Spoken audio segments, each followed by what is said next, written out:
Hello everyone and welcome to this video. Now today I'm going to be doing an album review. I'm going to be taking a look at this record today, which is 16 Lovers Lane by the Go-Betweens. So yes, I'll just be doing my usual thing in this video, giving a bit of background information about the album, then showing you my vinyl copy of it here, and then looking at each of the album songs in detail. So this was the Australian band's sixth and final studio album. So a bit of a primer on the Go-Betweens, formed in the early 80s of Grant McLennan and Robert Forster had the two the main songwriters in the 80s. They got a bit of a reputation in amongst their fans as the Australian Lennon and McCartney, with McLennan's songs being a lot more melodic feel, and Robert Forster being slightly more artsy and angular. Now the band lineup was completed by Lindy Morrison on drums, who for most of the Go-Betweens existence was in a relationship with Robert Forster, and then he also had on this album joined by Amanda Brown on cello, oboe, and various other instruments, and she was in a relationship with Grant McLennan. And then they had a bit of a revolving lineup of bass players. On this album it was a guy called John Wilsteed. So the previous couple of albums had all been made in the UK, and they moved over, I think maybe 84, 85 sort of time, to the UK, thinking that they'd maybe get a bit more success. I think they were being championed by initially on the Rough Trade label, and then got dropped by them, and then got picked up by Beggars Banquet Records. So they were being sort of promoted by a UK label. But this success, in the UK, really wasn't forthcoming at all. So they moved back, as I said, to their native Australia. And I think in moving back, they really found, a new lease of life, as a band. Again, some ways, McLennan said that it injected a burst of optimism and energy back into the band. And I think that it kind of comes through on this album particularly. A lot of the songs are quite airy kind of songs. Now, there was some personal turmoil going on in the band around this time. So you had Robert Forster and Lindy Morrison's relationship very much ended at this point, while Grant McLennan and Amanda Brown were basically kind of just in the early stages of their relationship. And then there was also other kind of tensions within the band as well. John Wilsteed in particular really wasn't a great fit personally with the band, and there was also a lot of personal acrimony between Grant McLennan and Lindy Morrison as well. Now, songwriting for this album was a very intensive process, and was one which Forster and McLennan very much did all themselves. I think with some of the previous Go-Betweens albums, they'd maybe write the songs, but then they'd leave room for the others to sort of make their mark. But with the demos for this album, I've not heard them, but apparently they are quite fully formed already.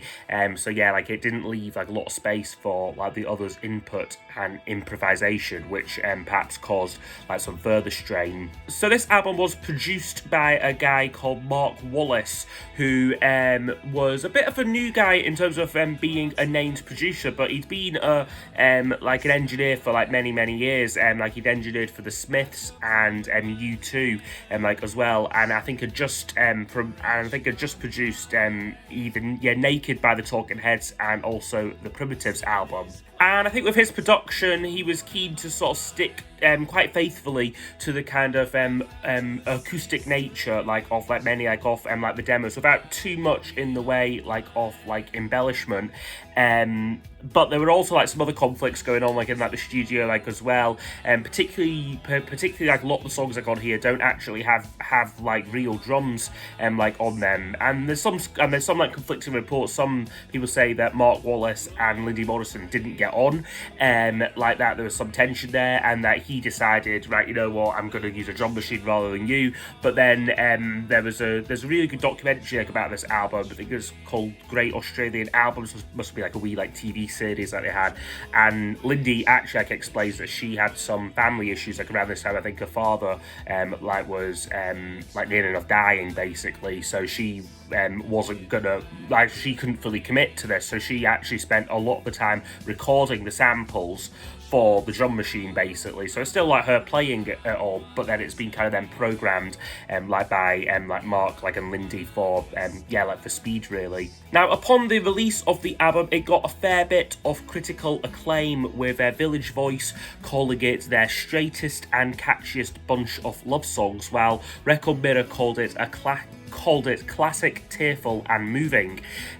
But commercially, though, it was not the breakthrough success that I think that they were really hoping it for, and it arguably deserved to be. In Australia, it will be the highest charting album, although only reaching number 48 there, while in the UK, again, their most successful album, but peaked at number 81. And in retrospect, it's an album that continues to be highly regarded. It was listed at number 15 on Rolling Stone's 200 greatest Australian albums list. And just to kind of wrap up the story with the Go-Betweens, they put out this album and then they go on essentially another year-long tour, and I think they're basically just exhausted really after that, and then a kind of mutual decision is made between McLennan and Foster to end the band, which this came very much as a shocking surprise to the other members, particularly Lindy and Amanda. They felt that the band would just sort of getting going kind of thing, and still on the up, but when Foster and McLennan decided to call it quits, I think that left a very sour wound there, and even though the Go-Betweens would reform in the late 90s, maybe early 2000s, Lindy and Amanda had nothing to do with them. And then of course the personal relationships kind of broke down as well, particularly between McLennan and Brown. I think as soon as he told her that the band was over, she moved out off his house, and their relationship was very much over. So yeah, a very messy end there to the Go-Betweens. But anyway, I will try to show you my vinyl copy of it here. Now, I picked this up maybe a couple of months ago, and it was a bit of a blind buy because I hadn't heard the album, but I knew off the Go-Betweens and knew that I really liked them, and it was one of the best blind buys, if you can call it that, I've ever done, because as soon as I put it on the turntable, I just absolutely fell in love with this album, as you'll see when I go through it track by track. This is just a nice original, I think it's a UK pressing, or maybe it's a no, it's actually a Canadian pressing, made in Canada there, so God knows how it managed to find its way over here. And then it's got its original inner sleeve with it as well. And then this is still on Beggar's Banquet though, which may be why I thought it was a UK pressing, but that is the label there. Okay, so I'll now go over each of the album songs in detail. I'll score each song out of 10 and then use those scores to give us a overall percentage marking for the album. Love goes on. Okay, so the opening track is called Love Goes On. Now this is a really, it's quite an acoustic heavy song to kick off the album, very much because it sort of sets the scene for the rest of the album. It's a real kind of bed of guitars on here, and these quite lush backing vocals, and some sort of flamenco guitar lines and through it as well, which really combines well with Amanda Brown's violin work. It's a Grant song, it's a Grant McLennan song, it's a bit of a love song, and Love Goes On, and I've also a bit menacing and twisted as well in some of the lines he sings, late at night when I want you, I lock you in my room, because I know a thing about darkness, lovers want the moon, he sings on it. And yeah, it's a good song to kick off the album. It's not my absolute favourite, and it was also issued as the third single from the album, but surprise, surprise, with the Go-Betweens, it didn't do anything, completely failed to chart. I try to tell you, yeah, I can only say it. Okay, next up on the album is Quiet Heart. Now this is an absolutely beautiful song, another Grant McLennan song, and it is just such a wonderful track. It's so yearning and romantic about kind of missing someone sort of thing, and perhaps after a sort of a difficult patch in a relationship.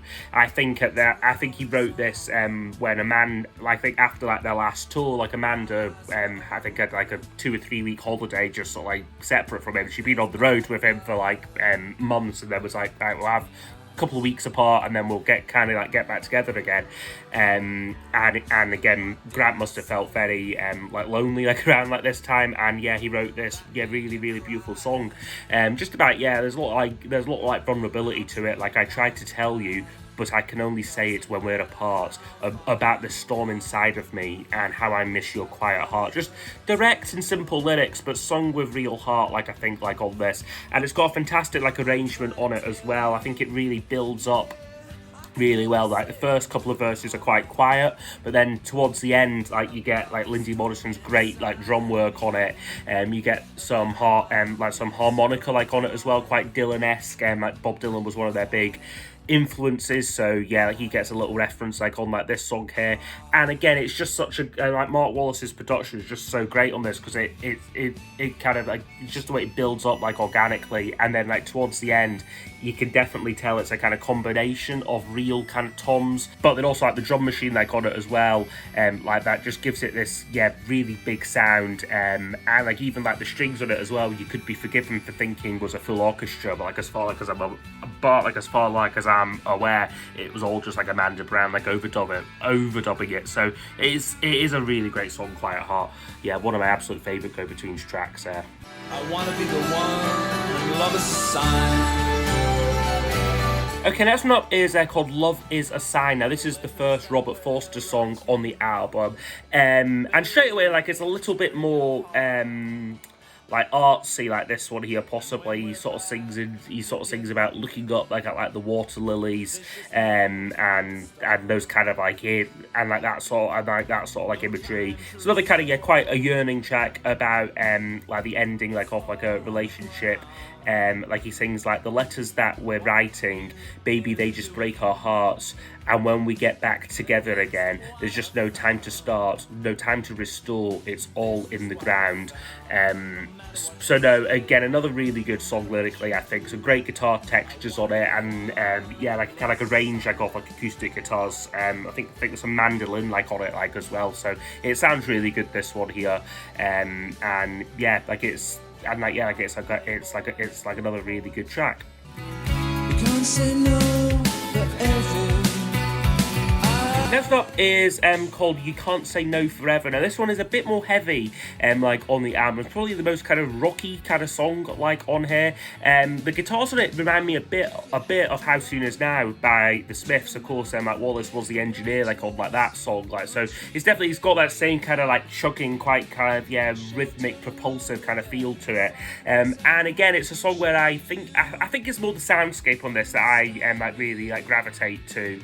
But also then like Forster's quite assertive like vocal as well, but lyrics that are quite hard to pin down, you know. I think that when like kind of like you read through it, it's perhaps, I think, sung from a kind of like an observational perspective about like a potentially like abusive or controlling like relationship. He sings like, you can have hearing loss when your boyfriend says he's boss, you're scared of a new endeavor, he sings. So it's quite a kind of dark, sort of like mysterious kind of song this here, but done really well. And again, production like is just fantastic on here. So yeah, You Can't Say No Forever, a 10 out of 10 for me. And sometimes we don't come through. Okay, and then closing off side one, we get a song called The Devil's Eye. Now, this one is a Grant McLennan song, this one here. I think written the same week, I think, same couple of days as Quiet Heart. Again, about the same kind of themes around like a relationship that he really wants to succeed and like really cares about, but has kind of maybe gone through something like a bit rough. He sings like sometimes we don't come through, sometimes we just get by, but I know with you I've never seen the devil's eye. Just about like how it might be, times might be tough and that, but if like people's intentions are right and that like you can get sort of like through like a kind of like a rough like situation. It is a really beautiful song, this. Again, the guitar textures are just absolutely stunning, and it's a perfectly short song as well. It's under 2 minutes, and it just says what it needs to say really well. So yeah, it is just a really lovely song here, like The Devil's Eye, closing off side one. Every day I make my way through the streets of Okay, that's not now opening up side 2. It's probably the most famous song on the album, and probably the Go-Betweens' most famous song, like if they ever were to have one, which is The Streets of Your Town. And this is just an absolutely brilliant song. It is so catchy. It's just pure kind of jangle pop heaven, this song, like for me. It's a very simple song, you know, it kind of starts with the chorus and then it's very much chorus, verse, but really just, it's simple but really, really effective. And kind of, yeah, musically very satisfying as well, because you got like these great backing vocals like from like Amanda like on it. I think apparently like it was almost could have been maybe more of like a like Amanda Brand, Grant McLennan co-write like this one, because like her like backing vocals really add something to like the song, and like arguably are the kind of like one of like the main hooks like on like the track. Now, this was apparently quite a last-minute addition to the album. I think they kind of almost sequenced it all, like, and recorded it all. But then Grant one day came into the studio with this song, which slightly put Robert Forster's nose, like, out of joint, because they'd always presented their songs to each other, like, sort of like in private sort of thing, like away from the band, and like they'd work on their songs together, complete them together. But here was Grant now coming in with a fully completed song, like that he just wrote like with like his girlfriend kind of thing. So that perhaps caused some tension between like the two like main songwriters. But it's a lovely song. Again, when you're thinking of this album like as a summary album, which it isn't like really like all that way through, but this is a very summery kind of sounding song, but lyrically again touches on much kind of darker subjects, and it's kind of quite a gritty song. He sings like, "Don't the sun look good today, but the rain is on its way. Watch the butcher shine his knife, and this town is full of battered wives." So yeah, it's quite easy to miss like those lyrics, like in some ways, when the song is so happy and sunny, like sort of sounding. But yeah, just really rooted like in like sort of like a gritty kind of like reality there. And again, production-wise, it's really, really strong. Good kind of Spanish guitar solo, I believe, played by John Wilsteed, like on this one here. And I think as soon as they had this song like in like the can, they thought, yeah, this has to be the single. But it didn't really do all that much. I think it got a bit of radio airplay and like moderate radio airplay, but commercially, like chart-wise, just didn't really do anything. It charted at number 80, like in like the UK, like initially, and number 70 in their native Australia, and then was reissued in 89, so like a whole year after, for kind of one last kind of commercial push like for like the album. But then it charted like even lower at number 82. So yeah, it's an underrated song, Streets of Your Town, like in like the kind of like the grand scheme of things. Yeah, should have been at least a top 20 hit for me. Visions of blue, I'm angry, I'm wise, and you. Next one up is called Clouds. Now this is a Robert Forster song, and this is another absolutely knockout song for me. Again, it's got a great production on it, where it's like there's some great guitar work on it, a great combination of acoustic and like electric textures like on here, which when you combine that with like the drum machine, like is quite obvious on here. It's just that great tension between the synthetic like and like the pure, which I just really love. Lyrics on this are very optimistic, but again with a bit of like a twist. He sort of, I think he said that he was inspired by, he was lying down one night and then sort of imagined all the clouds being very close to him, and that he could kind of just sort of touch up and kind of grab them kind of thing. Again, it's an interesting song lyrically though, about kind of like awakening to the realities like of like the world. He sings like, "No more am I blind, I have to see straight, but that will make me unkind." So it's about I guess like not being naive kind of thing, and like being aware of like, I guess like the realities like of like the world. It's a great song, Clouds. I just absolutely love it. They do some great like acoustic versions like are out there like on YouTube like as well, but the production on here again is really, really strong. So yeah, Clouds for me is another 10 out of 10 track. Was there anything I could do? Okay, next one up is Was There Anything I Could Do? Now this is probably a controversial take, but this is probably my least favourite song like on the album, because it was actually one of like the singles. I think it was the second single after Streets of Your Town, but it's probably my least favourite like on the album. I think it just feels a bit too obvious, I think, for me. It's got quite a repetitive chorus, that "Was There Anything I Could Do?" and Grant's vocal is a bit annoying. I think he's kind of putting on a kind of character voice, as he's a kind of like because of course like he was madly in love like when like they made this album. So this kind of song about like sort of like the end like of like a relationship, like a woman like asserting like her like authority. He sings like, she comes home and she tells him, listen baby, we're through. I don't know what happened next. All I know is she moved, packed up her bags and her curtains, left him in his room. So it's kind of it's a fly on the wall kind of like perspective, but vocally I think it's like a little bit like annoying like for me, like, but it's still decent though. It's not one that I would ever skip like on the album, but yeah, it's probably my least favorite like on here. I'm alright. Okay, penultimate song on the album is a Robert Forster song, and it is called I'm Alright.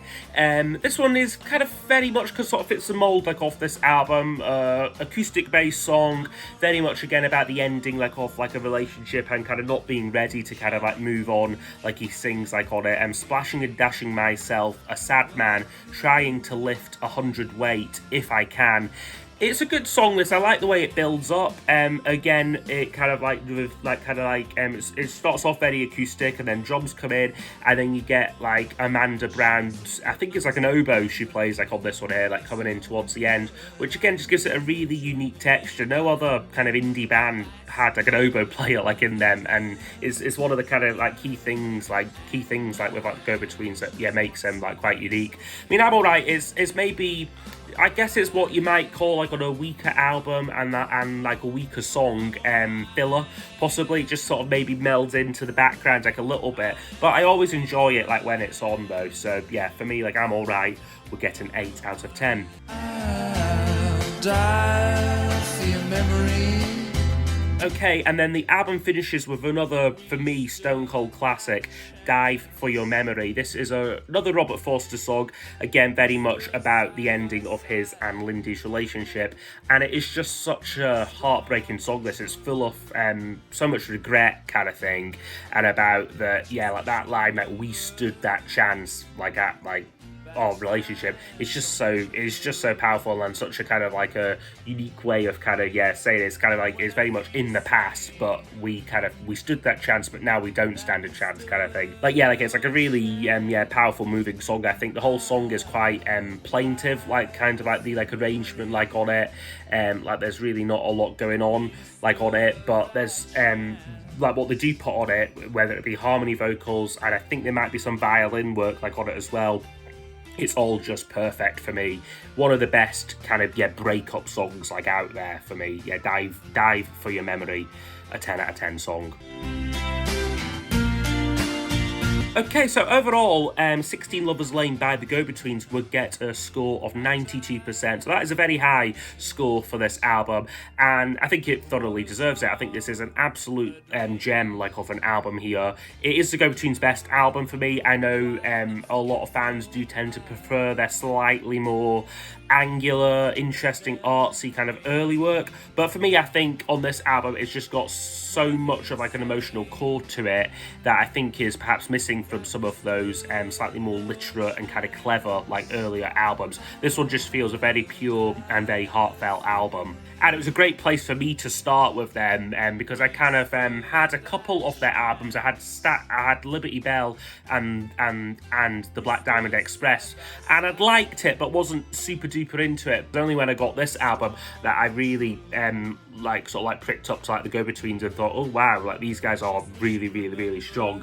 So like if like you're not familiar with them, which I'd be surprised like if like you've got like this far through the video, this is definitely the album like to check out like from them. And even as well, a lot of people do say with like McLennan and Forster that they had very distinctive styles, and that somewhat is true. But on this album, it feels like they are so much on the same page with what they're trying to do that it's quite difficult in a way to sort of almost separate their songs out. Like as a relatively new fan, I thought like only recently that Quiet Heart like was a Robert Forster song, for example, or that like I'm Alright was a Grant McLennan song. They're quite like interchangeable, like their songs like on this album. But no, like an absolutely fantastic record here, 16 Lovers Lane by the Go-Betweens. I'd be really interested to know what you think of it in the comments below, and if you've got any requests for future videos, please do leave them down below as well, and I'll see you all next time. Goodbye. a black and forgetful eye.